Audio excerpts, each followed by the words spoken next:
Hello, Old Guy Jammin' here, and thanks for coming by. Sub, smash, hit, bell, all that stuff. So, a couple things today. For your electronics, go to Mouser.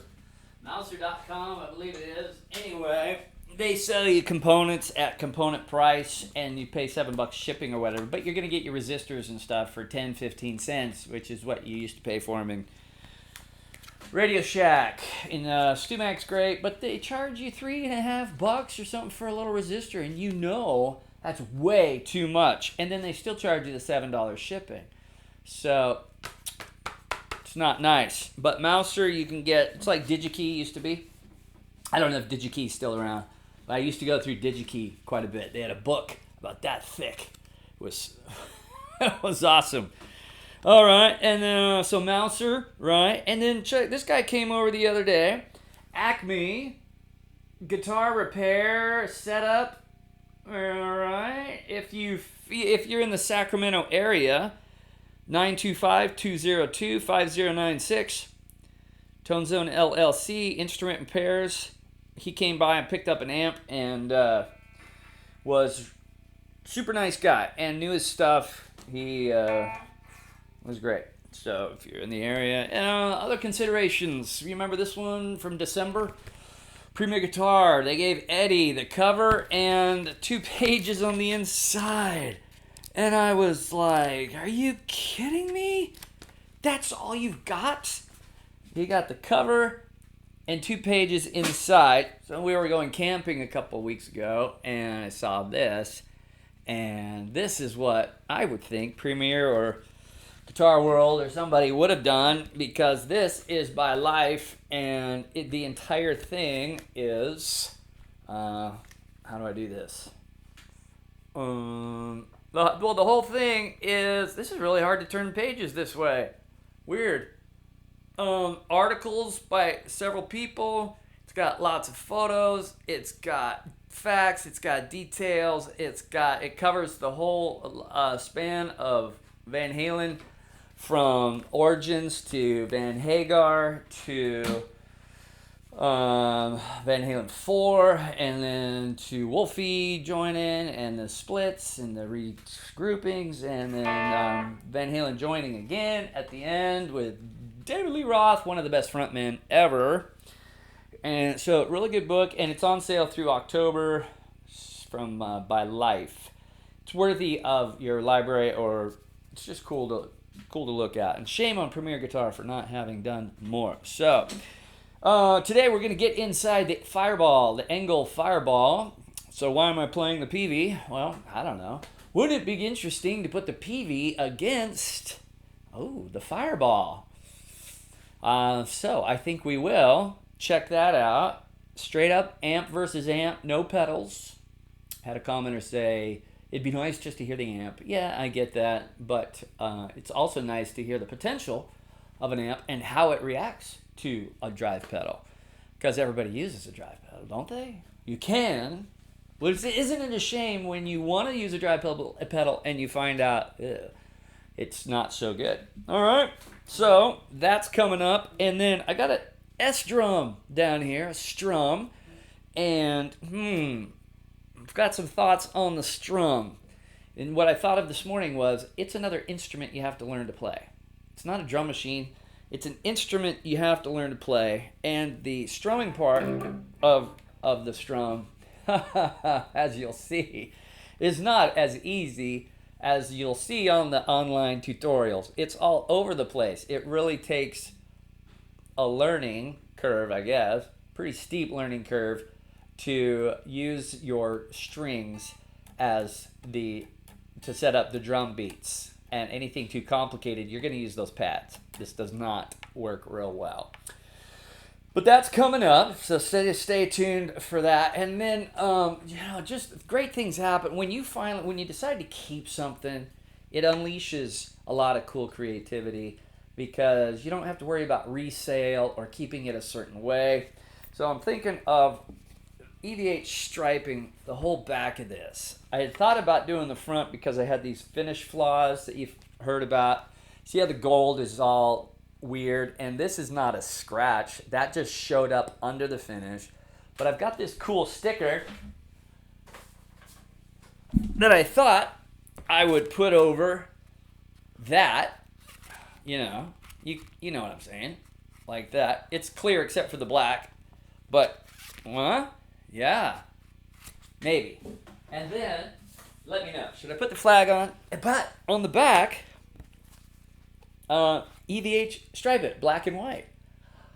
I think that would be cool. I think it'd be really cool. Don't go up over the edge, because that makes it hard. We don't want to do stuff that's hard.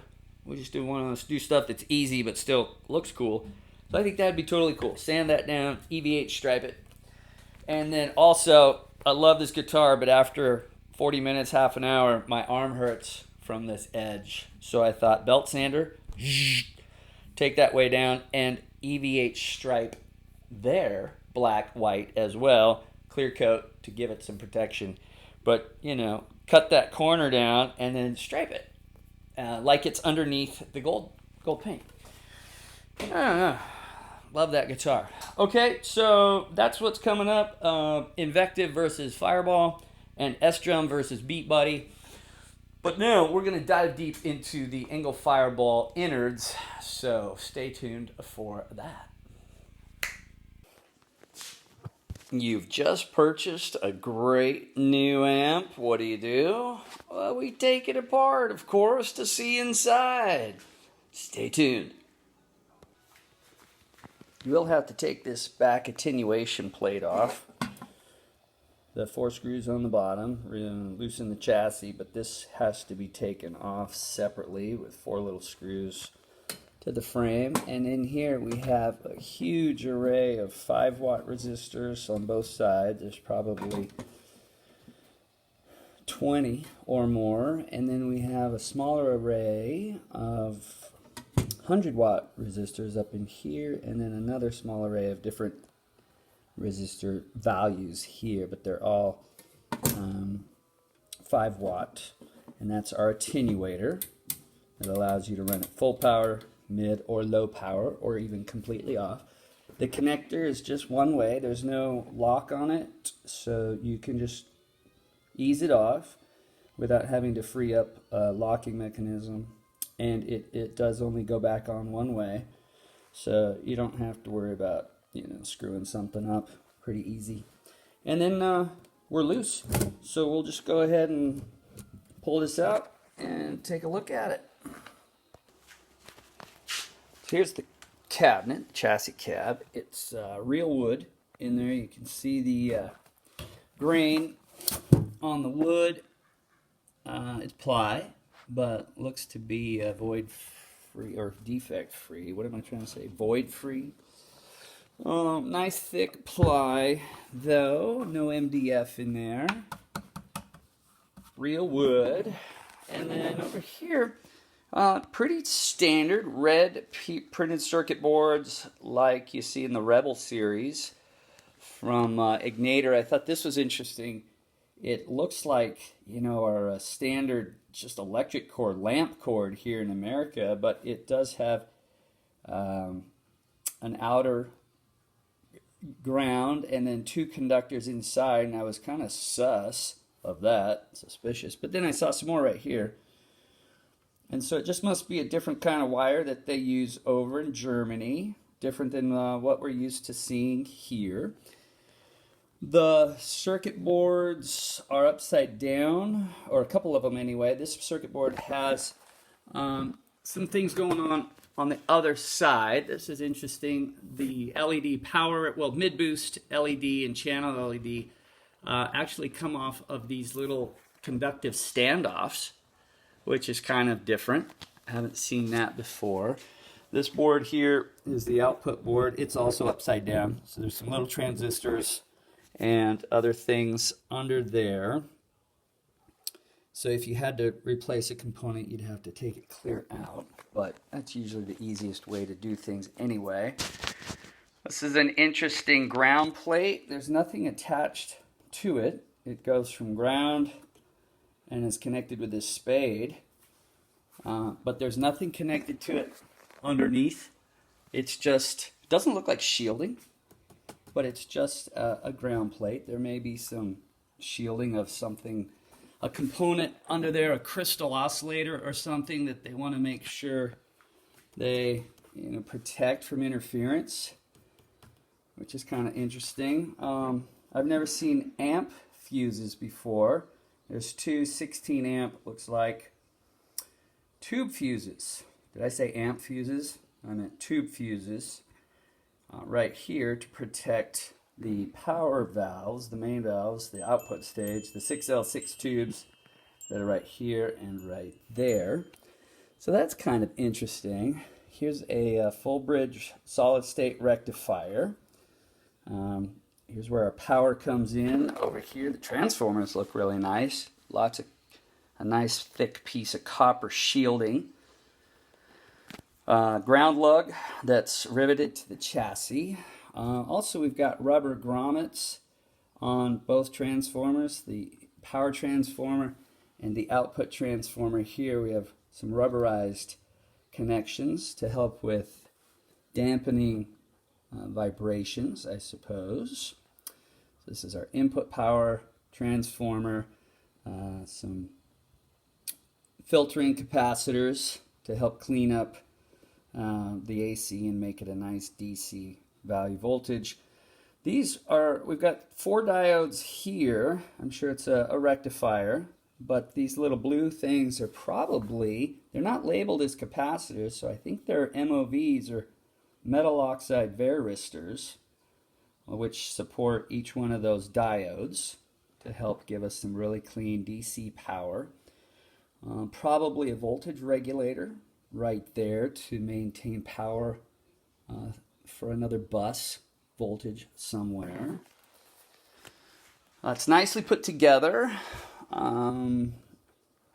It's just put together. Like, this is overkill for holding 2 wires, I think. The ignitor stuff is woven beautifully, but this is fine. I don't care. Here's where the attenuation connector came from, that other plate we put out, and this is the back. 8 to 16 ohm, 2 outputs. Either one work with the attenuation, and there's our output transformer to deal with that. You can see it says 8 to 16 ohm right there. This is our noise gate, which is just a digital component, I'm sure. Can't see it because it's underneath the board there somewhere, but it works great, and that it's variable is super cool. Kind of puts it a step above the PV Invective. Here is a bias adjustment pot right there, which is nice because that allows you to control the bias of your output tubes. I don't have the need to do anything to this amp. I usually want to change a preamp tube or mess with bias. I tend to want to cool it down, but this thing sounds great as is, so I'm not going to mess with that. But it's good to know it's there.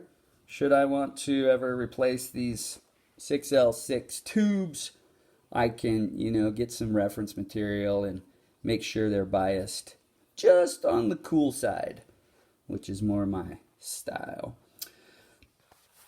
Other than that, pretty cool. Very clean. Not a whole lot of stuff in here. I think these large white blocks are capacitors, which you typically see large orange drop stuff in America. And I think it's capacitance because it's got a micro symbol there, like as in microfarad, perhaps. And this 047 right there is kind of probably a coupling capacitor, 47 microfarad coupling capacitor. That's what I think all those white things are. But again, not sure. But not a lot of CPU stuff, integrated circuit stuff. Remember, transistors are still analog. CMOS stuff is more digital, but a transistor, like we saw back into here, that little guy, that still qualifies as an analog device. TTL, transistor logic, just because you see diodes, just because you see some of those stuff. Those are analog components. So just because you see some of that doesn't mean it's not analog or that, oh my gosh, there's digital in here. Neat. All right, so there you go. Well, let's show you the top real quick. Oh, and here's where the blue LEDs are that light it up inside. I'm always kind of wanting to increase my LED power. Just because if you're going to light something up, let's light it up. But there's one right there. There's the other one right there. If you wanted to, you could grab some of that juice with little wire and run it out to 2 additional LEDs somewhere, and to double up your lighting power. Usually you can run quite a few LEDs off a source without losing luminescence. All right, and there's the boring top. There's 2 LEDs, and like I said, if you were going to light this up, why not? How about a string of 6 across there like the PRS MT15? Different kind of retainers. You just squeeze and then they pop off. Very nice. There's foam on the side as well. So a different style of tube dampening versus the ones we see. A little rubber cap for the top of the bulb. They're all labeled or Engl labeled, but they come from one of the same 3 factories that make tubes in the world. You buy enough of anything, you can have your own name put on a tube too if you like. Paint it up. Very nice. So, real tight. Looks good. There we go. That's inside the Engl Fireball.